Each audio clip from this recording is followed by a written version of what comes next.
सबसे पहले खबर दिल्ली के ओल्ड राजेंद्र नगर इलाके से, जहां पर बताया जा रहा है कि 6 लोगों को एक कार ने कुचल डाला। घायलों में यूपीएससी की तैयारी कर रहे 5 अभ्यर्थी भी शामिल हैं। हादसे के बाद से भागने की कोशिश कर रहे कार सवार को स्थानीय लोगों ने दबोच लिया, पकड़ लिया। कार चला रहा शख्स नशे में धुत था। घायलों को अस्पताल में भर्ती करवाया गया है, जहां पर एक छात्र की हालत गंभीर बनी हुई है। छात्रों में 2 लड़कियां भी शामिल है और हादसे के बाद गुस्साए अभ्यर्थी धरने पर बैठ गए, जिन्हें पुलिस ने समझा बुझाकर सड़क से हटाया।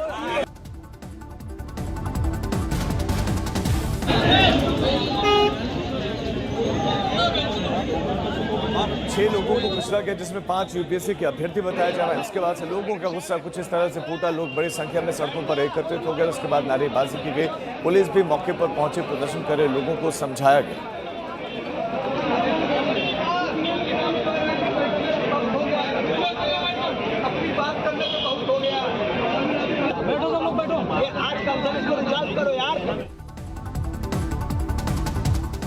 टीएमसी सांसद महुआ मोइत्रा ने दिल्ली के सीआर पार्क इलाके का एक वीडियो सोशल मीडिया पर शेयर किया है और अपनी पोस्ट में महुआ मोइत्रा ने लिखा है कि ये वीडियो उन्हें सीआर पार्क में ही रहने वाले एक बंगाली ने भेजी है। वीडियो में भगवा कपड़े पहने कुछ लोग मीट मछली की दुकानें बंद करवाते नजर आ रहे हैं। महुआ ने दिल्ली सरकार पर निशाना साधा और महुआ का कहना है कि पिछले 60 साल में ऐसा नहीं हुआ, लेकिन बीजेपी की 3 महीने की सरकार में बंगालियों को धमकाया जा रहा है। दिल्ली बीजेपी अध्यक्ष वीरेंद्र सचदेवा ने कहा कि ये वीडियो राजनीति से प्रेरित है। बीजेपी इस घटना की निंदा करती है और उन्होंने इस मामले में दिल्ली पुलिस से जांच की भी अपील की। सभी भाइयों से यही आदेश है कि जो भी मंदिर के साथ ये बाजार है, तो इसमें जो है ये होना नहीं चाहिए। पर हमारा क्या, मंदिर का जो परिषद है ना, वो शुद्ध रहना चाहिए। मंदिर के जस्ट दीवार के साथ ये गलत है। मैं सनातन तो यही कहता है ना कि हम किसी को काट नहीं सकते।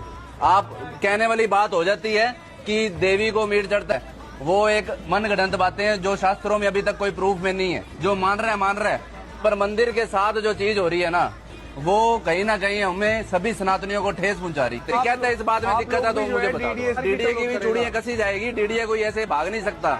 डीडीए ने जो गलतियां की है हम उसको भी सुधारेंगे।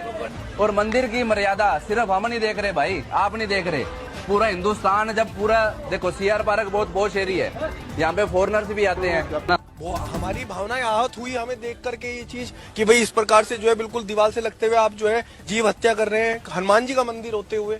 अरे हनुमान जी का तो जो है तो कई सारे मंदिरों में हो रहे हैं भाई साहब, कई सारे मंदिरों में। आप आसाम में चले जाइए, कामाख्या देवी में भी जीव नहीं समझ रहे वो उस पर आवाज तो उठाई जा रही है। अब हम भी आवाज उठा रहे हैं।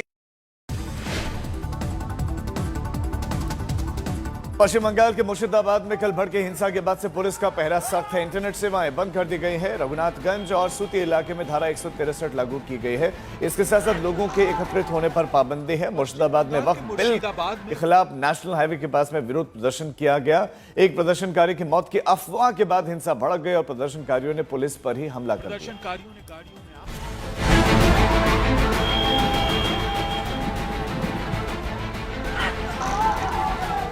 पश्चिम बंगाल के मुर्शिदाबाद में वक्फ कानून के खिलाफ हो रहे प्रदर्शन के दौरान अचानक हिंसा भड़क गई। प्रदर्शनकारियों ने गाड़ियों में आग लगा दी। पुलिस की गाड़ियां भी आग के हवाले कर दी गईं। वक्फ कानून के खिलाफ मुर्शिदाबाद में जो प्रदर्शन हुआ, उसकी तस्वीरें सामने आईं।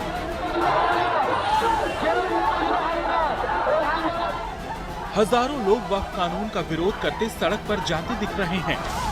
इस प्रदर्शन में तिरंगे के अलावा लोगों ने धार्मिक झंडे हाथों में ले रखे थे। कुछ लोग फिलिस्तीन का झंडा भी लहराते दिखे। नारेबाजी दिखी। साथ में चलती पुलिस भी नजर आई। अब सवाल ये कि शांतिपूर्ण तरीके से हो रहे प्रदर्शन में अचानक हिंसा कैसे हो गई?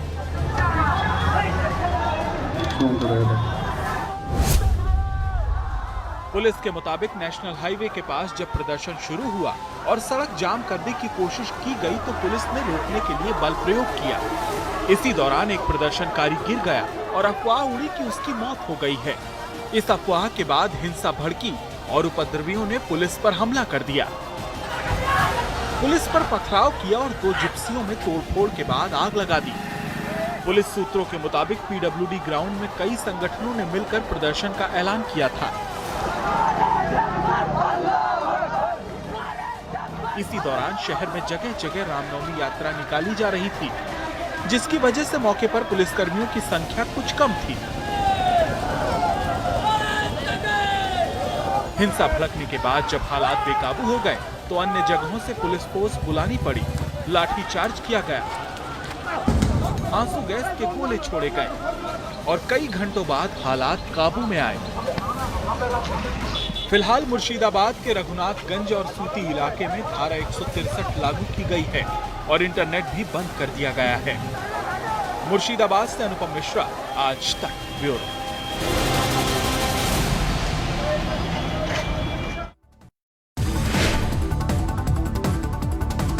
मुर्शिदाबाद हिंसा को लेकर एक बार फिर टीएमसी और बीजेपी आमने सामने है। सियासी बयानबाजी शुरू हो गई। ममता बनर्जी बीजेपी के निशाने पर हैं, तो सुकांतो मजूमदार ने कहा कि बंगाल में हिंदू सुरक्षित नहीं है। बहुत भयंकर परिस्थिति है और आप जानते हैं हिंदू उस जिले में माइनॉरिटीज है, उस कॉन्स्टिट्यूएंसी में माइनॉरिटी है, तो हिंदुओं के ऊपर आगे आने वाले समय में अटैक भी हो सकते हैं। इसलिए पश्चिम बंगाल सरकार पूरी तरीके से नाकामयाब हो चुकी है और ममता बनर्जी की इंस्पिरेशन से, ममता बनर्जी और उनकी सरकार की इनडायरेक्ट हेल्प से ये सारी चीजें हो रही है। और ये किया जा रहा है कि जो 26,000 नौकरी का जो करप्शन के जो केसेस है, इससे दृष्टि घुमाने के लिए यहां से लोगों की कंसंट्रेशन चली जाए और दूसरी इशू सामने आ जाए। दंगा फसाद कुछ नहीं, कोई एक दो घटनाएं अगर घटी होंगी, मैंने कहा ये शक्ति प्रदर्शन का ही विषय नहीं है। ये खामोखा कुछ लोग शक्ति प्रदर्शन करना चाहते हैं, दरअसल ये भक्ति प्रदर्शन का, ये आपकी आस्था का, आपके प्रेम का राम के प्रति, सीता मैया के प्रति, आपके उद्गार का रामनवमी के प्रति, उसका विषय है, उसका दिन है ये। और ऐसी कोई घटना नहीं है। मैं खुद कह रहा था, आप देखिए कितनी शांति है, कितनी एकता है।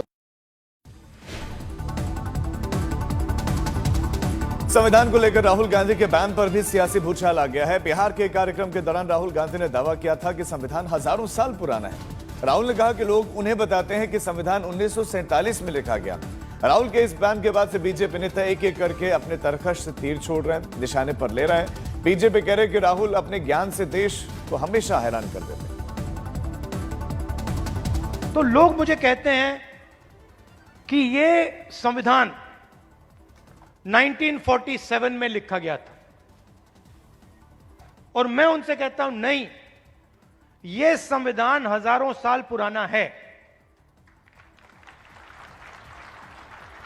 और इस किताब के अंदर अंबेडकर जी की सोच, फूले जी की सोच, गांधी जी, नेहरू जी, गुरु नानक जी, कबीर, जिन लोगों को हिंदुस्तान मानता है और रिस्पेक्ट करता है, उनकी सोच इसके अंदर है। तो जब मैं इस किताब को, और जब आप इस किताब को ऐसे पकड़ते हो, आप 70-80 साल पुरानी किताब को नहीं पकड़ रहे हो, आप हजारों साल पुरानी विचारधारा की रक्षा कर रहे हो। राहुल गांधी जी उन नेताओं में से एक हैं जो पिछले लंबे समय से संविधान जेब में रख के चलते हैं। अब ऐसा प्रतीत हो रहा है, जो उन्होंने वक्तव्य दिया, शायद संविधान उनकी जेब में ही वो रखना चाहते हैं। उन्होंने अपने वक्तव्य में कहा कि यह संविधान 1947 में नहीं बना। उन्हें यही नहीं पता है कि 1947 में नहीं है, संविधान 26 नवंबर 1949 को बनकर तैयार हुआ और 26 जनवरी 50 में लागू हुआ। वो कह रहे हैं 47 से लागू नहीं हुआ। तो बहुत साफ है कि ऐसे तमाम भटके हुए नौजवान हैं जिनको इस बात का ज्ञान नहीं है कि संविधान कब बना था, उनको ज्ञान को पुनर्स्मरण कराने की आवश्यकता है और राहुल गांधी जी शायद उसी का प्रतिनिधित्व कर रहे हैं। I don't even know whether Mr. Rahul Gandhi is a serious politician at all. Some people achieve positions only by their surname.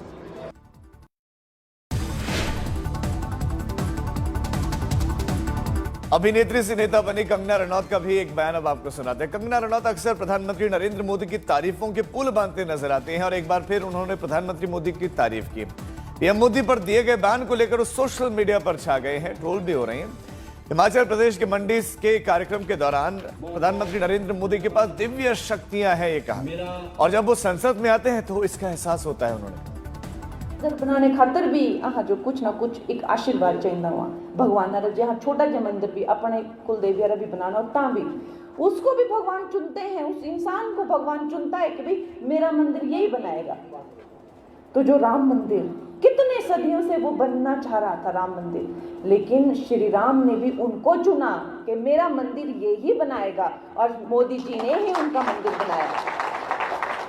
तो वो कोई साधारण व्यक्तित्व नहीं है। हमारे पास जो प्रतिनिधित्व है ये कई सदियों में इससे पहले ऐसे नेता नहीं आए। नेता थे हमारे पास, मैं ये कहती हूँ कि सिर्फ सच्चे होना, ईमानदार होना, कर्मठ होना ये काफी नहीं है। जब प्रधानमंत्री पार्लियामेंट में आते हैं तो ऐसा लगता है कोई दिव्य शक्ति उनके साथ में चलती है, कुछ ना कुछ तो उनको कोई ना कोई दैविक शक्तियां जो है उनके साथ हैं। इस बात को झुटलाया नहीं जा सकता।